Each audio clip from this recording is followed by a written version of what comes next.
नमस्कार, देश की बात में आपका स्वागत है। मैं हूं अखिलेश शर्मा। दिल्ली के मुख्यमंत्री अरविंद केजरीवाल गिरफ्तार हो सकते हैं। बीती रात से आप नेताओं के इस दावे के बाद आज ईडी ने केजरीवाल पर कोई कार्रवाई नहीं की। इस बीच गुरुवार को दिल्ली में आम आदमी पार्टी और भाजपा नेताओं की जुबानी जंग जारी रही। हालांकि केजरीवाल को राहत अभी भी नहीं है, क्योंकि संभव है कि ईडी केजरीवाल को फिर से सम्मन भेजे।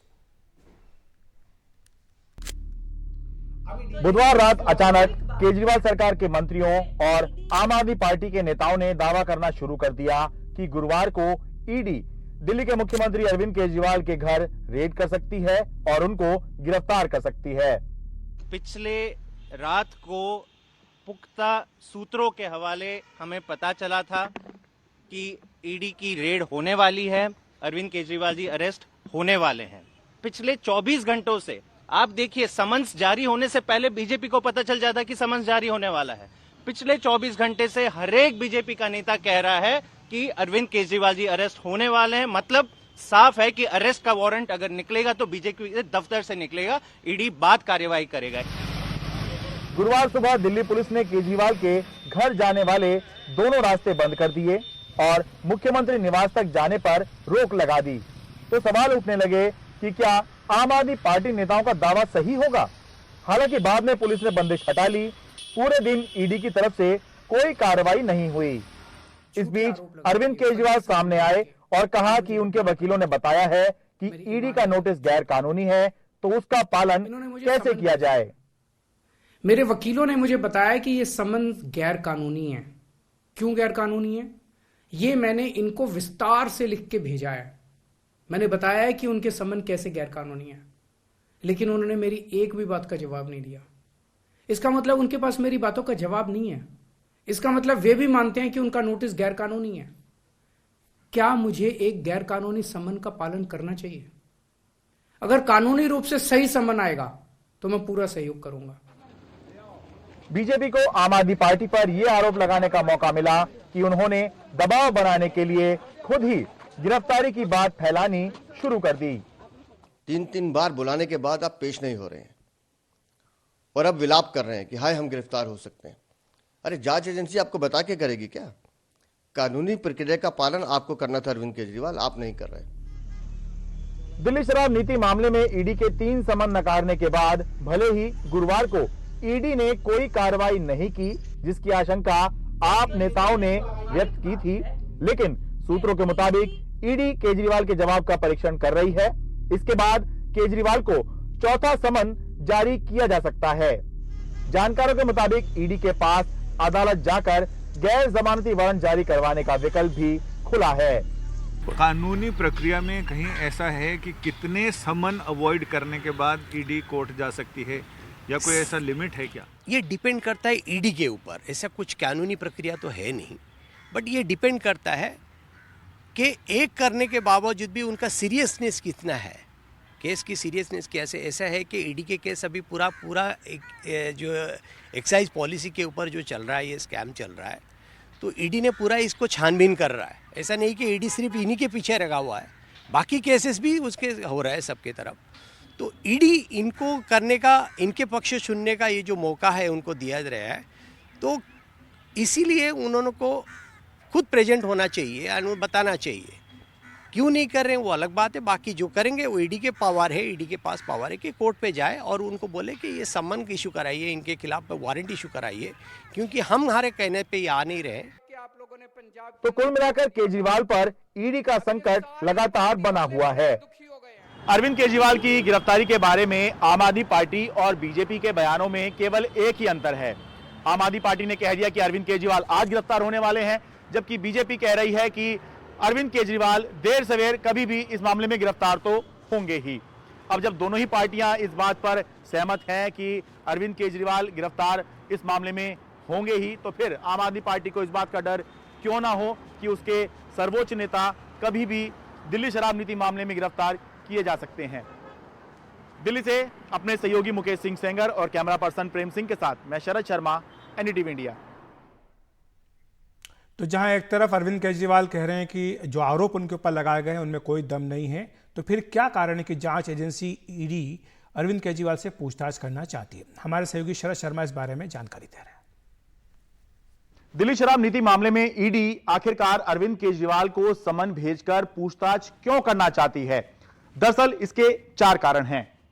अरविंद केजरीवाल इस मामले में आरोपी नहीं है, लेकिन जांच एजेंसियों के मुताबिक कुछ आरोपियों और गवाहों के बयानों में अरविंद केजरीवाल का नाम आया है, जिसका जिक्र जांच एजेंसियों ने अपने रिमांड नोट और चार्जशीट में किया है। आम आदमी पार्टी के कम्युनिकेशन इंचार्ज रहे विजय नायर, जांच एजेंसियों के मुताबिक विजय नायर का मुख्यमंत्री आवास पर काफी आना जाना था और जांच एजेंसियों ने यह भी कहना है कि विजय नायर ने शराब कारोबारी को यह बताया था कि वो शराब पॉलिसी को लेकर मुख्यमंत्री से चर्चा भी करता है। जांच एजेंसियों का दावा है कि विजय नायर ने ही इंडो स्पिरिट के मालिक समीर महिंद्रू और अरविंद केजरीवाल की मुलाकात कराई। इस समय समीर महिंद्रू इस मामले में आरोपी हैं। जांच एजेंसियों का दावा है कि जब मुलाकात सफल नहीं हुई तो विजय नायर ने अपने फेस टाइम से अरविंद केजरीवाल और समीर महिंद्रू की बात करवाई, जिसमें अरविंद केजरीवाल ने कथित रूप से समीर महिंद्रू से कहा कि विजय नायर अपना ही बच्चा है, विश्वास कीजिए, सहयोग कीजिए। एक शख्स है राघव मुंगटा, जो कि इस मामले में पहले आरोपी थे और अब जांच एजेंसी के मुताबिक गवाह बन गए हैं। तो उनके पिता, जो कि वाईएसआर कांग्रेस के सांसद हैं, उन्होंने जांच एजेंसी का दावा है कि उन्होंने इस कारोबार के बारे में ज्यादा जानने के लिए अरविंद केजरीवाल से बात की थी और अरविंद केजरीवाल ने उनका स्वागत किया था। जांच एजेंसी के मुताबिक मनीष सिसोदिया के सचिव रहे सी अरविंद ने जांच एजेंसी को यह बताया कि मार्च 2021 में जब वो मनीष सिसोदिया के बुलाने पर मुख्यमंत्री अरविंद केजरीवाल के घर गए थे, तो वहीं पर उनको इस मामले से जुड़ी ड्राफ्ट जीओएम यानी कि draft group of minister report मिली और इसी में पहली बार जो होलसेल कारोबार है शराब का, वो प्राइवेट प्लेयर्स को देने की बात सामने आई थी। इस मामले में 16 अप्रैल को सीबीआई मुख्यमंत्री अरविंद केजरीवाल से पूछताछ कर चुकी है। उसके बाद सीबीआई की तरफ से अभी तक कोई एक्टिविटी नहीं है, लेकिन अब ईडी अरविंद केजरीवाल को समन देकर पूछताछ के लिए लगातार बुला रही है। दिल्ली से अपने कैमरा सहयोगी प्रेम सिंह के साथ मैं शरद शर्मा, एनडीटीवी इंडिया। इस बीच दिल्ली के उपराज्यपाल ने मोहल्ला क्लिनिक घोटाले के आरोपों की सीबीआई जांच की सिफारिश की है। दिल्ली के आम आदमी मोहल्ला क्लिनिकों में रेडियोलॉजी और पैथोलॉजी की जांच करवाने में धांधलियों के आरोप है। आरोपी की प्राइवेट लैब्स को फायदा पहुंचाया गया। अब सूत्रों के हवाले से कहा जा रहा है कि दिल्ली सरकार स्वास्थ्य सचिव के निलंबन की सिफारिश कर सकती है और इसे लेकर बीजेपी ने आज केजरीवाल सरकार पर तीखा हमला बोला है। बीजेपी का आरोप है कि मोहल्ला क्लिनिकों में फर्जी टेस्ट हुए। बीजेपी ने पूछा कि एक ही दिन में 500-500 मरीज कैसे देख लिए गए।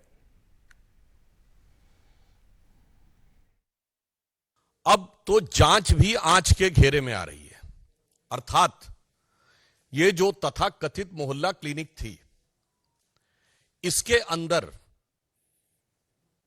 इन्होंने जांच की व्यवस्था की थी, यानी पैथोलॉजिकल टेस्टिंग की। अब जो विजिलेंस की रिपोर्ट्स आई हैं और जो विभागीय फाइंडिंग्स हैं, उसके आधार के ऊपर वो जांचें भी अब पूरी तरीके से आंच के घेरे में आ गई हैं कि एक दिन में 500 पेशेंट देखे गए हैं। अधिकतम संख्या 533 है, जबकि जो औपचारिक समय है मोहल्ला क्लिनिक का वो सुबह 9 बजे से 1 बजे तक है। अब आप इमेजिन करिए कि 9 बजे से 1 बजे तक 4 घंटे में कितने मिनट हुए? 240। और अगर 240 मिनट में किसी ने 533 पेशेंट देख लिए, इसका मतलब आधे मिनट में एक पेशेंट देख लिया, जिसमें एक पेशेंट का आना जाना, डॉक्टर का उसकी बात सुनना, असेसमेंट करना, जांच का पर्चा लिखना। महोदय, मैं कहना चाहता हूं कि जब त्योहारों के दिनों में बड़ी भीड़ होती है ना, तो आप जाते तो मंदिर में बड़ी भीड़ होती है, इतने सेकंड्स में तो व्यक्ति उस धक्का मुक्की में दर्शन भी नहीं कर पाता है जितने में आपके डॉक्टर ने उसके दर्शन करके रोग को समझकर रोग का निदान समाधान सब लिख दिया। अभी डीजीएचएस किसने लगाई है? हमने तो नहीं लगाई। ये हेल्थ सेक्रेटरी किसने लगाए हैं? हमने तो नहीं लगाए। कौन इन्हें ढूंढ के लाया है? ये आप सब जानते हैं। उन्हीं के ढूंढे हुए लोग गड़बड़ी कर रहे हैं और वो ही उसकी जांच करा रहे हैं। तो आप तो अपनी ही जांच करा रहे हो, हमारी कोई ना करा रहे हो। आपके द्वारा लगाए हुए लोगों की जांच आप ही करा रहे हो। भाई जो भी दावा हो, कौन कर रहा है? मंत्री वहां पे घोस्ट बना के घूम रहा है, अफसरी कर रहे हैं ना। कौन है अफसर? इन्होंने ही लगाए हुए हैं। हमने तो शिकायत कर रखी है, ये उन पे कार्रवाई नहीं करना चाह रहे, ये उनको बचा के बैठे हैं, आज भी बचा रहे हैं। हमने सिफारिश लिखित में कर रखी है, हमने सिफारिश सुप्रीम कोर्ट तक में कर रखी है, अब इससे ज्यादा क्या कर सकते हैं?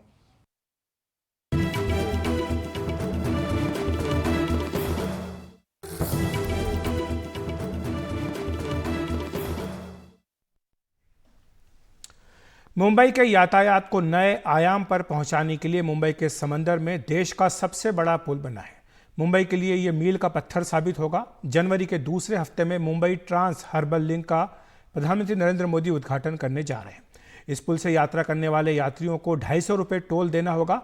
महाराष्ट्र कैबिनेट ने इसकी मंजूरी दे दी है, जबकि विपक्ष इसे टोल फ्री करने की मांग कर रहा है।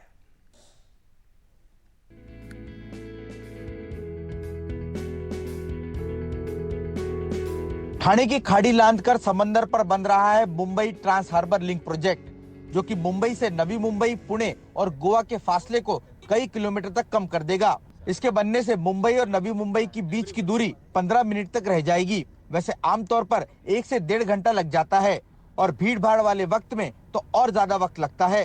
जे प्रत्येकाचं सेव्हिंग होणार आहे, हे जवळजवळ 500 ते 600 रुपयाचं सेव्हिंग। इस प्रोजेक्ट के शुरू होने से मुंबई के यातायात को फायदा होगा, ट्रैफिक कम होगा।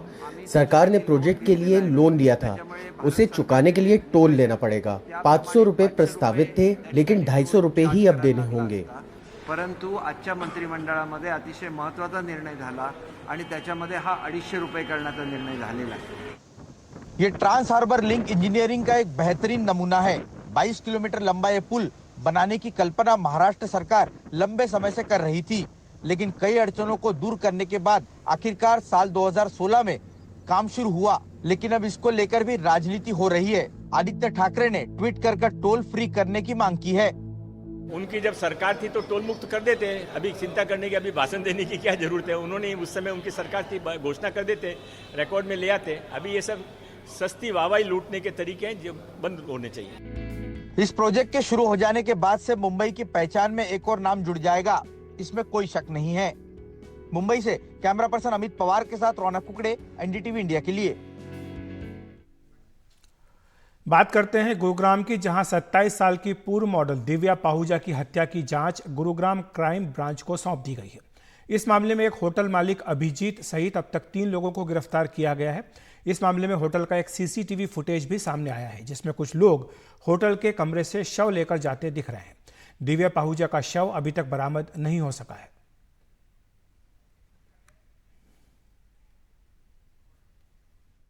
ये 2 तारीख की शाम को पुलिस को सूचना मिली थी कि किसी लड़की की लाश होटल सिटी पॉइंट, जो कि बस स्टैंड के पास है, वहाँ है।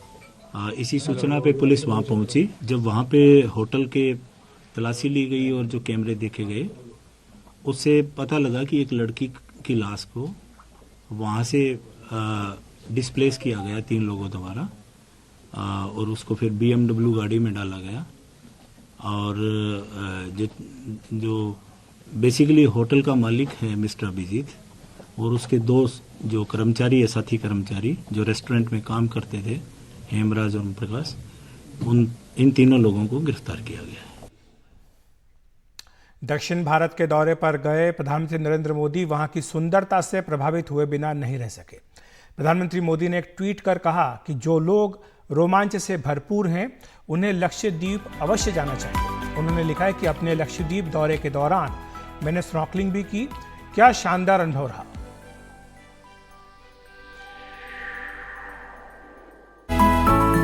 लक्षद्वीप की सुंदरता को शब्दों में समेटना बहुत मुश्किल है। जो लोग दुनिया के अलग अलग देशों के द्वीपों को देखने जाना चाहते हैं,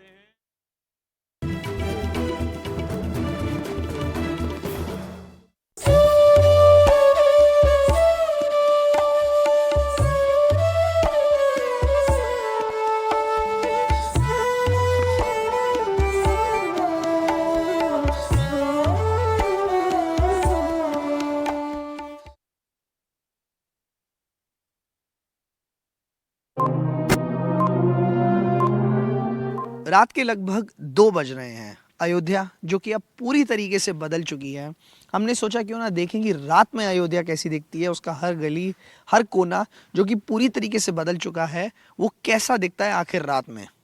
तो हमने सोचा एक रात अयोध्या में बिताते हैं। चलिए।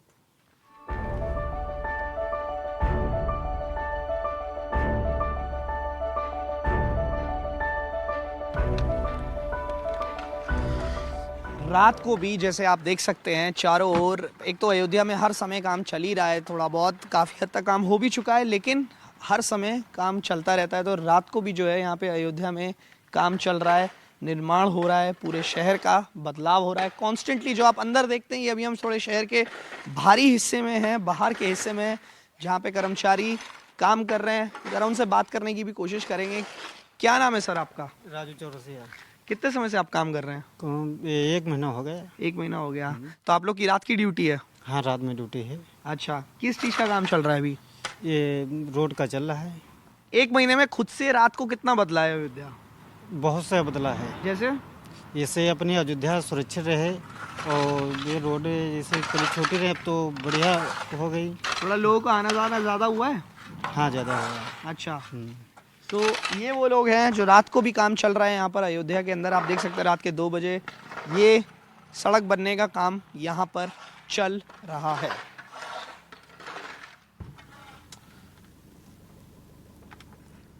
एकदम अंधेरे से अब आप देख सकते हैं अपने सामने अचानक से ये पूरी स्ट्रीट लाइट्स जो हैं, नई नई लगी हुई स्ट्रीट लाइट्स पूरी चमकती हुई अयोध्या के अंदर जा रही हैं। सारा का सारा आप अपने सामने नज़ारा देख सकते हैं। लाइन से जो स्ट्रीट लाइट हैं पूरी नई लगी हुई, नई रोड्स के ऊपर लगी हुई, ये पूरी की पूरी स्ट्रीट लाइट्स अयोध्या शहर के अंदर तक जा रही हैं। काफ़ी इसका माइथोलॉजिकल स्ट्रक्चर है यहाँ पर अयोध्या के अंदर। और मेरे इस तरफ जो है यहाँ पर काम चल रहा है सड़क का। यहाँ पर आप देख सकते हैं साइड पे फुटपाथ बन रहा है। ये सड़क चौड़ी की गई है ना। अयोध्या में कई सारी सड़क चौड़ी की गई हैं और ये यहाँ पर काम चल रहा है। लगभग 10 से 12 कर्मचारी जो हैं यहाँ पर रात के समय भी काम कर रहे हैं। आइए हम कोशिश करते हैं किसी से बात करने की, जानने की क्या काम चल रहा है। सर, कितने लोग काम कर रहे हैं अभी यहाँ पर? 10-12 लोग। अच्छा, क्या नाम है आपका? राजू। 2 महीना हो गया सर। 2 महीने 2 महीने में कितना बदल गया है? रात की अगर बात करें तो पूरा सिटी बदल गया ना सर अभी। कहाँ से हैं आप? डिस्ट्रिक्ट महाराजगंज से। अच्छा, महाराजगंज से। तो रात को कैसा बदल रहा है अयोध्या? रात को काम अच्छा हो रहा है, ट्रैफिक की वजह से रात को काम करना पड़ रहा है, इसलिए अच्छा लग रहा है रात में काम करने में।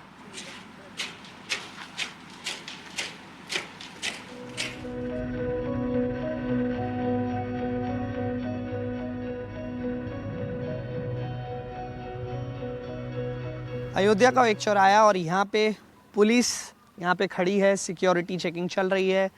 ये जगह जगह पुलिस मौजूद है। हमने देखा बाइक से पुलिस पेट्रोलिंग भी कर रही थी। क्या नाम है आपका? राज यादव। तो अभी यहाँ पे पुलिस ने वो अपना काम कर रहे हैं, चेकिंग किए। अच्छा लगा, चेकिंग जरूरी है। हाँ। कहाँ से आए और कहाँ जा रहे हैं? बनारस से आए थे, अभी हम अपने घर जाएंगे। अच्छा, घर यहीं पे है? नहीं, अयोध्या नहीं, हमारा बाहर है। तो इस समय ऑटो नहीं मिल रहा था तो हम पैदल ही जा रहे हैं।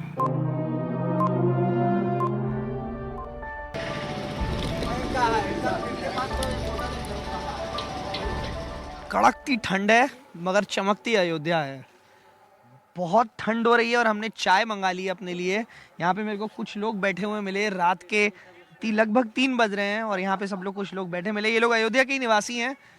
पहले ये जो अयोध्या है, अगर हम इसको 2 साल पहले देखें, साल भर पहले ही देखें, तो ये पूरा का पूरा जो ये मेन रोड हुआ करता था, ये पूरा वीरान हुआ करता था, एक तरीके से उजाड़ टाइप का हुआ करता था। सरकार ने बहुत ही पॉजिटिव अप्रोच से जो है अयोध्या को इधर जो है डेवलप करने का प्रयास जो है किया है। हालांकि अभी इसमें हम एज ए अयोध्यावासी अभी हम पूरी तरीके से संतुष्ट नहीं हैं। अच्छा। लेकिन फिलहाल सेटिस्फैक्ट्री अभी चल रहा है। अच्छा, अभी बहुत कुछ किया जाना बाकी है। ठीक है। आपका नाम?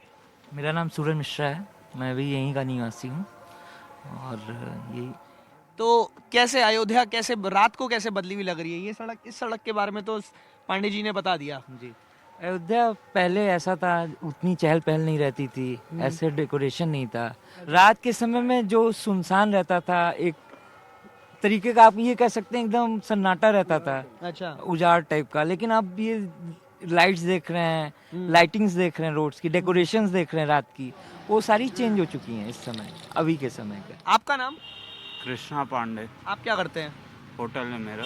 अच्छा, आप बताइए जरा, पहले रात की अयोध्या पहले कैसे बदली थी और अभी कैसे है रात की अयोध्या, क्या बदलाव है? पहले के समय क्या था कि यहाँ पे सिंगल रोड्स थी, नॉर्मल पब्लिक, कोई भी रात में कोई भी आवागमन ये सब नहीं। कोई यात्री आ गया बाहर से, उसको होटल्स रूम्स मिलना बड़े मुश्किल था, मतलब थे ही नहीं, यहाँ पे अवेलेबल ही नहीं थे।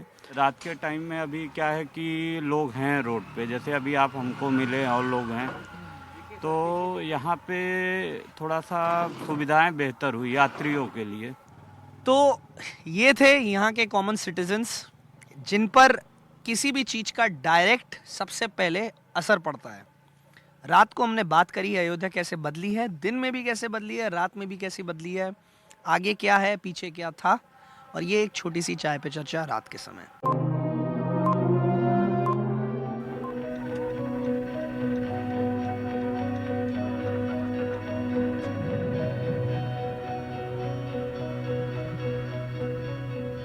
मेरे पीछे अयोध्या का नया रेलवे स्टेशन है, जो रेलवे स्टेशन लगभग 440 करोड़ रुपए में नया बना है, जिसका प्रधानमंत्री ने उद्घाटन भी किया था।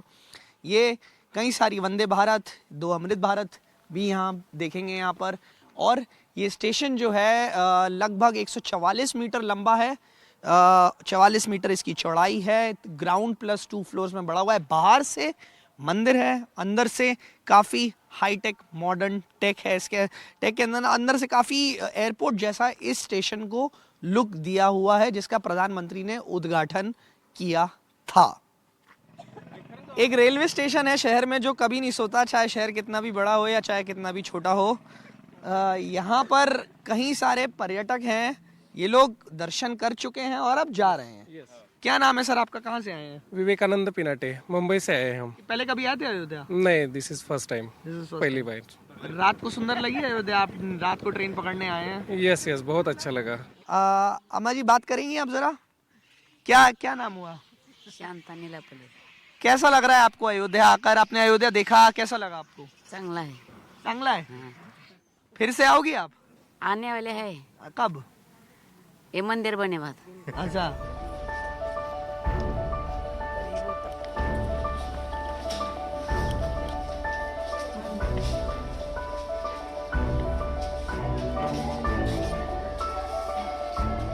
यहाँ पे कुछ पर्यटक आए हुए हैं उत्तर प्रदेश के अलग अलग हिस्सों से।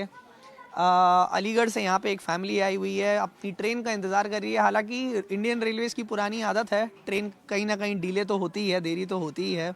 पर हम पर्यटकों से बात करेंगे, उनका अयोध्या का एक्सपीरियंस जानेंगे कि कैसा था, क्या था। अयोध्या बिल्कुल चेंज हो गई है, पहले जैसी थी वैसी बिल्कुल भी नहीं है, अब तो बहुत सुंदर अयोध्या हो गई है। पहले कैसी थी? पहले तो पापा बताते थे कि बहुत छोटा सा शहर था, हम लोगों ने तो कभी देखा नहीं था, लेकिन हम पहली बार आए हैं, बड़ा अच्छा लगा घूमकर। आप सर, आप क्या बोलेंगे इसके बारे में, अयोध्या के बारे में? आपको फ्यूचर कैसा लगता है अयोध्या का? फ्यूचर तो बहुत अच्छा है यहाँ का। हाँ। प्राचीन टाइम में हम बताते हैं टाट में रहते थे राम जी, आज बड़ा भव्य मंदिर बन रहा है, तो बड़ी खुशी होती है। हम सरयू घाट पर भी गए, राम की पेड़ी पर भी गए, हनुमानगढ़ी दर्शन भी किया और नंदीग्राम तक भी गए हम, तो बहुत सुंदर है और बहुत परिवर्तन है, बहुत चेंज है। एक हिंदू सनातन होने के नाते छाती तो चौड़ा हो गया कि राम जी फिर घर आ रहे हैं अपना। जय श्री राम। अभी रात को आप आ रहे थे स्टेशन, रात को कैसी लग रही थी अयोध्या? बहुत अच्छा। जैसे बताएं थोड़ा। सुबह भी देखा, रात को भी देखा, बहुत शांत जगह है। हजारों से लोग आए तो भी हमको क्या भी कोई भी डर नहीं, बोल को हमको धीरे धीरे बहुत हमना क्या भी डर नहीं। पुलिस लोग हमको क्या नहीं बोले, कौन भी क्या भी नहीं बोले हमको। जो भगवान श्री राम की जो यहाँ धरती पे हम देखे, कोई रात को इतनी ठंड होते हुए भी हम इतने कोई टेंशन नहीं, कोई वगैरह ऐसे कुछ भी ऐसा नहीं है जो कि भाई हमें ऐसा डर लगे। रात को लेडीज आराम से घूम सके, देख सके।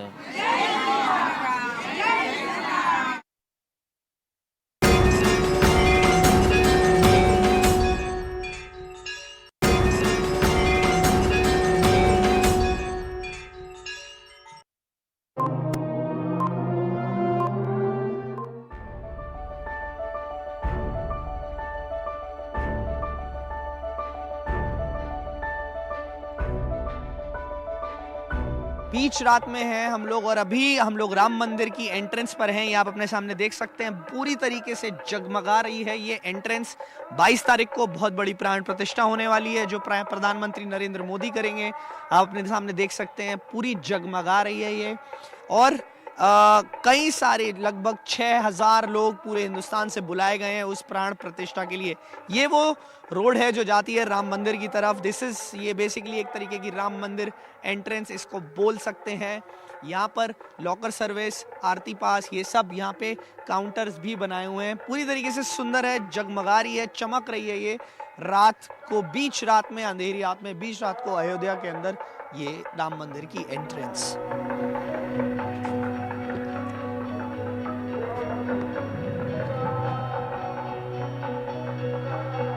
कहाँ से आ रहे हैं सर? मैं ही अयोध्या के हैं, राघोराम मंदिर के महंत हैं। अच्छा, ओ, तो रात को इतनी अंदर मंदिर में? अब मंदिर में इस समय पूजा पाठ चालू हो जाता है। इस समय पूजा पाठ चालू हो जाता है जी। शुरू से ही सनातन धर्म की भावनाओं से जुड़ा हुआ है, तो दिन रात यहाँ भीड़ रहती है।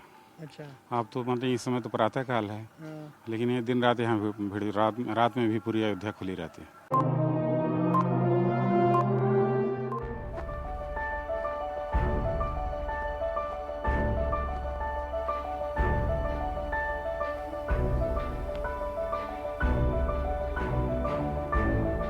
सबसे मशहूर और सबसे प्रसिद्ध अयोध्या के अंदर लता मंगेशकर चौक जो 2018-19 के आसपास बनी थी, ये आप अपने सामने देख सकते हैं। कितनी मैग्निफिसेंट, कितनी ग्रैंड लता मंगेशकर चौक है यहाँ पर। ये लगभग एक तरीके से वन ऑफ द सबसे इम्पॉर्टेंट टूरिस्ट अट्रैक्शन है। यहाँ पे शाम के समय भीड़ लगी होती है इसे देखने के लिए। और ये राम की पैड़ी के पास भी है। इसके राइट साइड की तरफ है राम की पैड़ी, लेफ्ट साइड सूर्य स्तंभ जो नेशनल हाईवे से आता है, और इसके ठीक सामने से निकलती है राम जन्मभूमि। ये है लता मंगेशकर चौक।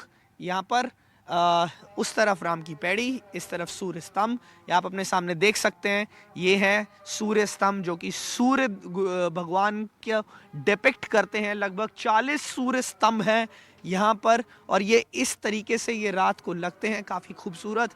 इसी सड़क से प्रधानमंत्री का रोड शो गया था। ये सड़क सीधा राम जन्मभूमि की तरफ भी जाती है। ये ऐसा नज़ारा है रात का अयोध्या का। अभी सुनसान है, लोग नहीं हैं, गाड़ियाँ नहीं हैं, और इस तरीके से ये नज़ारा रात का दिख रहा है।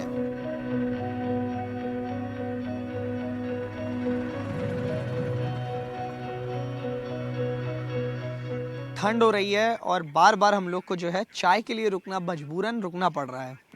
तो फिर वापस एक और चाय पे चर्चा। इस बार चाय पे चर्चा होगी वो खुद यहाँ के लोग जो चाय लोगों को देते हैं। यहाँ पे जो लोग चाय पे चर्चा के लिए रुकते हैं। आपका नाम? सुभाष निशान। क्या फ़र्क हुआ है अगर हम बिजनेस की बात करें, क्या आमदनी में क्या फ़र्क हुआ है? बहुत फ़र्क हुआ है। अच्छा। पहले 80% और अब 100 हो गए। अच्छा। रात को अयोध्या कितनी बदली है? सब लोग दिन में बात करते हैं बदली हुई अयोध्या की, रात सब बदली है। अयोध्या रातों में भी बदली है। कैसे? मौसम थोड़ा ठंडा है, नहीं पब्लिक देखते हैं भर जाती है। अच्छा। और क्या। महाराज जी भी हैं यहाँ पे घाट के। क्या बोलेंगे नई अयोध्या के लिए, और रात में जो अयोध्या अब है, पहले रात में कैसी थी और अब कैसे है? पहले वीरान लागत रही। अच्छा। अब अच्छी लागत थी। जैसे कैसे? जैसे सब हाईलाइट हो गया, इसलिए अब अच्छी लाग रही। पहले वीरान लागत रही अयोध्या, कुछ नहीं दिखाई देता था। आप लोग क्या घाट घूमने आए अभी राम की पैड़ी? हाँ, नहाने आए हैं? कहाँ से आए आप लोग? नेपाल से आए हैं आप लोग? क्या नाम हुआ आपका? राजा दीक्षित। राजा दीक्षित। और आप? राजेश कुमार मौर्य। अच्छा, तो कब आए हैं आप लोग अयोध्या? हम लोग रात में आए हैं। रात में आए हम लोग। अच्छा, और सुबह सुबह घाट पर? हाँ, सुबह सुबह घाट पर। कैसी लग रही है अयोध्या रात को? अब आप रात को ही आए हैं और अभी देखने में क्या फर्क लग रहा है? अच्छा लग रहा है, बहुत अच्छा लग रहा है घूम घाम में। हाँ, ठीक है। आप लोग तो जैसे रात को ही आए, तो अभी आपने दिन में तो देखी नहीं? नहीं देखा, पहले में आए थे, फिर आज रात से अगर पूछे कि कैसे लगती है रात में? रात में भी अच्छी लगती है, दिन में भी अच्छा लग रहा है। राम की पैड़ी पे हम खड़े हैं। ये राम की पैड़ी है जहाँ पर बहुत भव्य दीपोत्सव मनाया गया था। अभी यहाँ पे एकदम शांति है, बहुत ज़्यादा लाइटिंग है नहीं इधर। ये है वो राम की पेड़ी जो शाम के समय 6-7 बजे के आसपास बहुत ही मैग्निफिसेंट, बहुत ही भव्य दिखती है। हम बात करेंगे सिक्योरिटी के लिए कि किस तरीके से यहाँ पे सिक्योरिटी पुलिस वालों की है, कैसे यहाँ पे रात भर चलता है। सर, किस तरीके से रात पे यहाँ पे सिक्योरिटी चलती है? सिक्योरिटी तो हमेशा अलर्ट पोजीशन में ही रहती है, चौकन्ने। अच्छा, कितने पुलिस वाले यहाँ पे तैनात हैं अभी आपके आसपास? यहाँ इस वक्त 8 पुलिस वाले हैं। अच्छा, राम की पेड़ी पे। जी हाँ। किसी तरीके की कभी कुछ कोई उल्टी सीधी हरकत करता है या फिर नहीं? अभी तक आपको ऐसा कोई नहीं मिला? नहीं, अभी तक तो कोई ऐसा मिला नहीं। अच्छा, फिर भी सिक्योरिटी टाइट है? हाँ, सिक्योरिटी टाइट हमेशा ही होनी चाहिए। ठीक है, क्या कहना चाहेंगे रात को कैसे रहता है अयोध्या? आप तो रात भर देखते हैं अयोध्या को, उसके लिए क्या कहना चाहेंगे? वो रात भर सब ठीक ही है, सब राम नगरी है ये। जगमगा रही है कि नहीं? बहुत ज़्यादा जगमगा रही है। ब्रह्मा मुरारिस्त प्राणकारी भानुषतो भौमुषतो उदस्या गुरु च शुक्र शनि राहु केतु सर्वे ग्रह शांति करा। सुबह के 6 बज रहे हैं, बहुत ही ज़्यादा ठंड हो रही है और यहाँ पे अभी इस वक्त घाट पर जो है लाइट जली हुई थी, बट अब 6 बज गए हैं तो क्योंकि लाइट इसलिए बंद हो गई है। लेकिन आप अपने चारों ओर देख सकते हैं कोहरा ही कोहरा है और इतनी ठंड में श्रद्धालु जो हैं यहाँ पर घाट पे आए हैं स्नान करने श्रद्धा से। फैमिली यहाँ पर आई है दिल्ली से, जो कि पाठ चल रहा है जिनका जानकी मंदिर में। आप लोग आपका नाम मैम? मुन्नी देवी। अच्छा, तो कितने दिन से पाठ चल रहा है, कितने दिन पाठ चलेगा? 27 तारीख से चल रहा है। अच्छा, आज लास्ट है, कल हमारा हवन है, कल हवन हो जाएगा फिर कल चले जाएंगे। अच्छा, कैसा आप लोग इतनी सुबह सुबह यहाँ पर आए हैं स्नान करने? बहुत अच्छा महसूस हो रहा है। अच्छा महसूस यहाँ हो रहा पे है। अयोध्या धाम के अंदर सरयू का किनारा मिले, सुबह सुबह का समय हो, ब्रह्म मुहूर्त में नहाने का सौभाग्य प्राप्त हो रहा है। पंडित जी भी हमारे साथ है। पंडित जी, अब आपका काम कितना बढ़ गया है? अब कितने श्रद्धालुओं को आपको पूजा करानी होती है? अब जैसे पहले दिन में था लोग 100-200 को करना था, अब तो जो है हजारों से ऊपर लाखों तक चला जाता है। दिन भर बैठे बैठे पूजा ही करते ही रहते हैं हम लोग। पहले 2-4 घंटे में ही लोग वापसी हो जाती थी, खत्म हो जाता था पूजा पाठ। लेकिन अभी एनी टाइम, चाहे सुबह हो चाहे शाम हो, कोई ना कोई आता ही रहता है, पूजा कराता ही रहता है। बहुत बहुत धन्यवाद हमसे बात करने के लिए। तो ये सुबह के 6-6:15 बज रहे हैं, बहुत ज़्यादा ठंड है लेकिन श्रद्धालु यहाँ पर आए हैं और स्नान करेंगे। सरयू घाट पर आए हैं यहाँ पर सारे श्रद्धालु। मैं सरयू घाट के किनारे स्मार्ट टॉयलेट्स भी बने हुए हैं, मेरे पीछे वैसा ही एक स्मार्ट टॉयलेट है। ये आप अपने सामने देख सकते हैं। इसके अंदर सिर्फ पुरुष और महिला के लिए नहीं, ही और शी के लिए नहीं, डिसेबल्ड के लिए भी है। यहाँ पे बेबीज केयर, मदर फीडिंग के लिए भी एक यहाँ पे रूम बना हुआ है। फिर उसके बाद ये स्मार्ट टॉयलेट है, भले ये निःशुल्क नहीं है, इसका एक चार्ज है 10 रुपये और 5 रुपये। ये वो टॉयलेट है और इसके अंदर ख़ास बात यहाँ पे एक ये भी है कि यहाँ पे एक जो टॉयलेट बना हुआ है वो ट्रांसजेंडर के लिए भी यहाँ पर बना हुआ है रूम, उसके साथ साथ चेंजिंग रूम भी है। ये है सरयू घाट के किनारे, ऐसे कई टॉयलेट भी हैं अयोध्या में घाटों पर। राम कर्म है राम ही करता, राम ही राह बनाई। राम कर्म है राम ही करता, राम ही राह बनाई। घाट के किनारे हम खड़े हुए थे और हमने एक आवाज़ सुनी सीताराम सीताराम गाते हुए, जो काफ़ी दूर तक सुनाई दे रही थी। हमने सोचा कि ज़रा देखें कौन है ये, कहाँ से आए हैं, किसकी आवाज़ है ये। क्या नाम है आपका? मेरा नाम विजय शंकर दीक्षित है। मैं लखनऊ जनपद में पैदा हुआ और वहीं पे बड़ा हुआ, वहीं पढ़ाई की। और मैं यहाँ पे पिछले 2 माह से नियमित आता हूँ। माता सरयू से प्लास्टिक की बोतल और पन्नियाँ विशेष रूप से निकालता हूँ, क्योंकि प्लास्टिक जो है वो हमारे ग्लोबल वार्मिंग का सबसे बड़ा कारण है। राम कर्म है राम ही करता, राम ही राह बनाई। राम कर्म है राम ही करता, राम ही राह बनाई। सुबह के 6:51 पर सूर्योदय होना था। अभी लगभग 7 बज चुके हैं, कोहरा है, मगर यहाँ के लोग पहले से ही जाग चुके हैं, हलचल शुरू हो चुकी है। हमने इस रिपोर्ट में आपको दिखाया कि अयोध्या नगरी रात को कैसे दिखती है। अब सुबह हो गई है और अब इस रिपोर्ट का अंत भी हो गया। कैमरा पर्सन राजेश गुप्ता के साथ तनिष पंजाबी, NDTV।